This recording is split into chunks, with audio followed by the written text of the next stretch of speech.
What's going on, guys? I haven't made a video in a while. I haven't been on the road for a while, but this is like my finishing second week since I've been on the road, and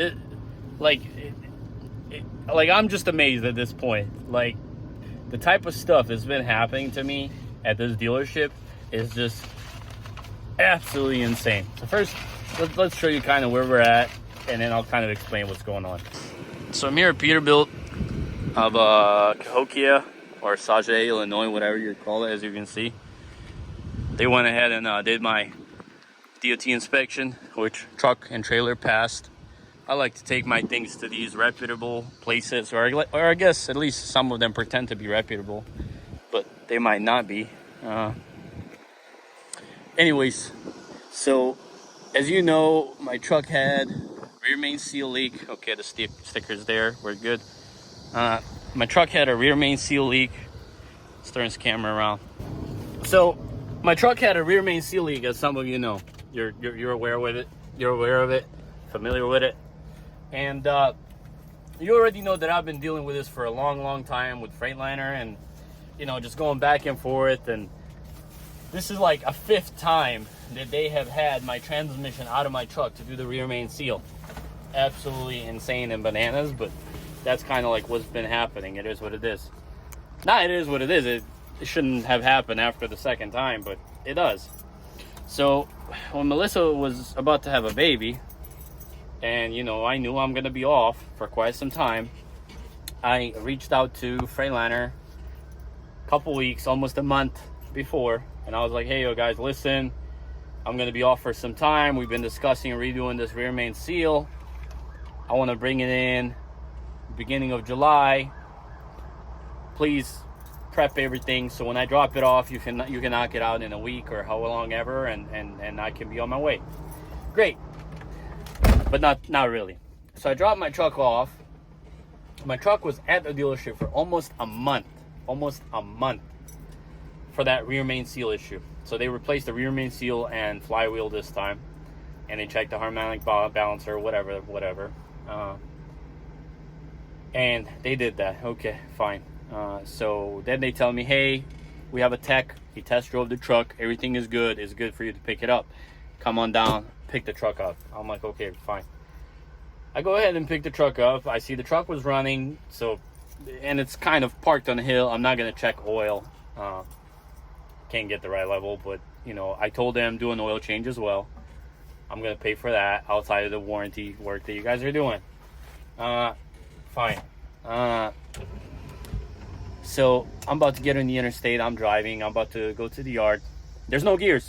There's no gears past fourth gear. So 1, 2, 3, 4, upper splitter. Listen to this. You can hear that click. There's an air line that goes to whatever that puts it in the upper gears. No upper gears. So I go back. And then on top of that, this shifter, I'll show you.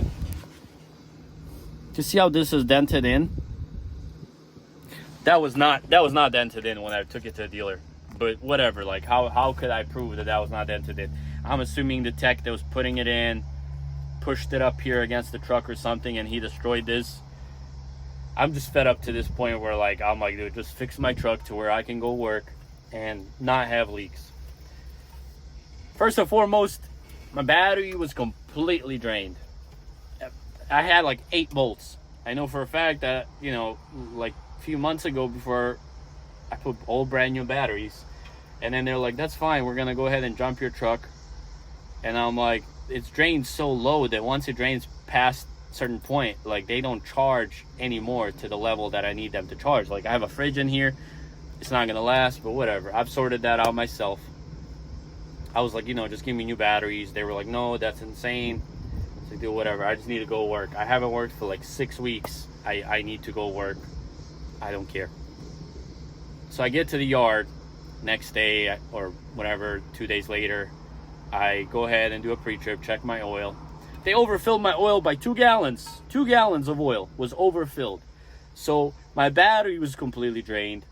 My truck was overfilled with 2 gallons of oil. And there's no upper gears. So I had to go back for them to work on it another day and fix that issue. So now, 2 weeks later, first week I went on the road to Pennsylvania.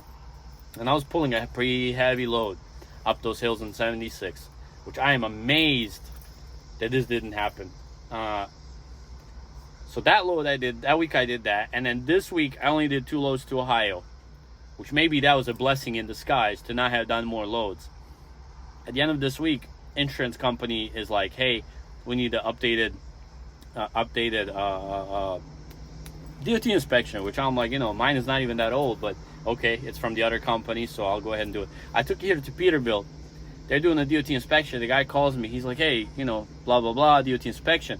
He's like, everything is great. However, your carrier bearing is completely loose. There's one bolt holding your carrier bearing. One bolt.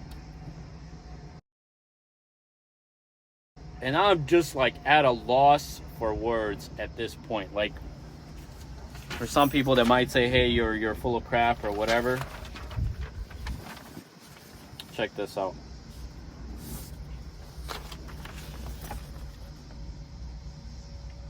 Carrier bearing bolts loose, blah, blah, blah, labor to get the new bolts replaced. So Freightliner, on top of all the other issues on that visit that took them a month to do something that should have taken them 3 days, they also did not tighten my carrier bearings. One of them came loose. The other one was holding on somehow. And thank God that I took it in for DOT, because if I went on the road with that would be catastrophic. Like, I cannot even imagine how catastrophic that would be. And then having to deal with the dealership and saying that they are the ones that caused this. The nightmare, I just cannot even imagine. And the craziest thing to me is that I did not hear or feel any vibrations. Like, I'm telling you guys, I've been in this truck for 6 years. This truck is rattly and old and noisy, but any new noise that is introduced to this truck or a new rattle, I can tell from an existing rattle. And trust me, like, I did not feel or nothing, no shaking, no vibration. Nothing. And like, I don't know, I must have done a good deed somewhere to be that lucky and to taking it to a dealership here and prevent something like that, because that would have been catastrophic. And I guess, like, I'm blabbering, but you're like, what is the point of the video? I guess the point I'm trying to make is, like, nowadays everybody's a professional. Freightliner charges like $200 an hour, and this is how they do work. And it almost makes me scared, because if this is how they do something this simple, what about the internal, more serious things? I don't know. It's crazy. But that was kind of a short video blabber. Hopefully I continue making more videos, and I'm going to upload this. I might have other videos that I recorded before this that I'll upload before this, after this, I mean. We'll see. But that is the blabber for today. Thank you guys for watching. I'm going to go home and try to reset, because this is insane. Catch you on the next one.